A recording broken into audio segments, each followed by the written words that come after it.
Arnaud Allaire, j'ai 64 ans révolus.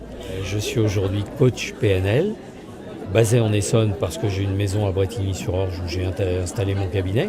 Je rayonne aussi mon activité dans le Massif central parce que j'ai des racines familiales dans la Creuse. Mes grands-parents maternels étaient paysans et donc j'ai un lieu de vie, un deuxième lieu de vie et je développe mon activité à partir de ces deux lieux-là. Le coaching, c'est un processus d'accompagnement centré sur la personne. C'est basé sur une écoute active et attentive de manière à capter les éléments importants. Et l'écoute, ça passe par ce qu'elle dit, mais aussi beaucoup, et c'est là où la PNL est un outil extraordinaire, ça passe beaucoup par ce qui n'est pas dit. La PNL, ça tient en 3 lettres, programmation, neuro et linguistique. Les programmes, c'est comme l'informatique, notre disque dur est là. Le disque dur humain qui engrange des modèles, c'est les modèles sociétaux et culturels dans lesquels on est, les modèles familiaux. Tout ça fait des programmes qu'on garde à vie, avec lesquels on est parfois enfermé, ou au contraire qu'on est en capacité de s'appuyer dessus ou de les faire évoluer. Le neuro, c'est pour neurologique parce que notre système neurologique relié au cerveau capte des informations et en envoie. Et le linguistique, c'est pour le langage. Le langage est important parce que c'est avec ça qu'on communique. Les mots ont une importance, mais par rapport au discours complet, les mots, c'est 7% du total de ce que je communique vers les autres. Les 93% restants, c'est ma posture, c'est la façon dont je me tiens, et le ton de ma voix, le débit aussi. Tout ça permet d'interagir avec mon environnement. Donc la PNL s'est penchée sur les comportements humains et sur le fait que chaque être humain dispose des ressources nécessaires, et le coaching aussi d'ailleurs, en lui, pour trouver les ressources dont il a besoin pour atteindre ce qu'il veut de mieux pour lui aujourd'hui. La recette de base, c'est un peu comme en cuisine. Je vais me servir de ce que j'ai. Vous avez des gens qui sont capables de réaliser un repas uniquement avec ce qu'ils ont dans le frigo.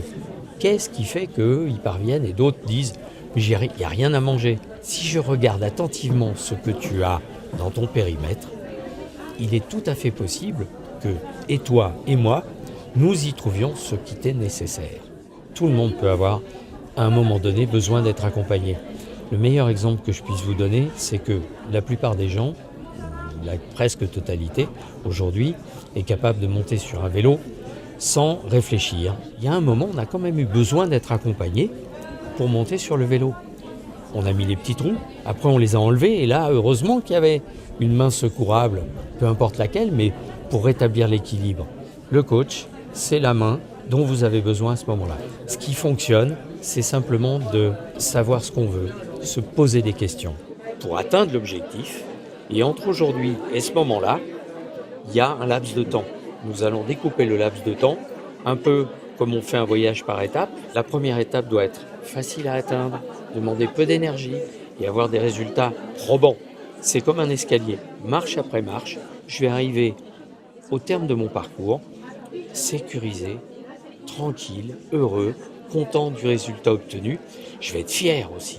Et quelque part, le bénéfice engrangé va me permettre de restaurer des choses importantes comme l'estime de moi, la confiance que je me fais et ma capacité à agir et à interagir à nouveau avec des choses peut-être que j'aurais pas imaginé pouvoir faire. Alors ça, c'est pas fait du jour au lendemain de devenir coach. Je me suis demandé ce que je savais déjà faire.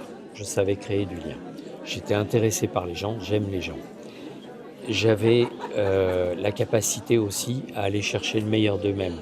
Or, chez mes coachés, qu'est-ce que je vais chercher? Leurs ressources, leurs capacités, leur savoir-faire. Et nous sommes co-responsables de la démarche. Ce qui m'intéresse quand les gens viennent me voir, c'est qu'ils puissent me dire un jour au revoir. Ça peut paraître paradoxal. L'idée, c'est que s'ils sont de retour à l'autonomie, ils n'ont plus besoin de moi. Je suis une sorte de jardinier du devenir de la personne. Je ne peux rien faire sans elle et j'ai le plaisir de croire que je peux y être pour quelque chose.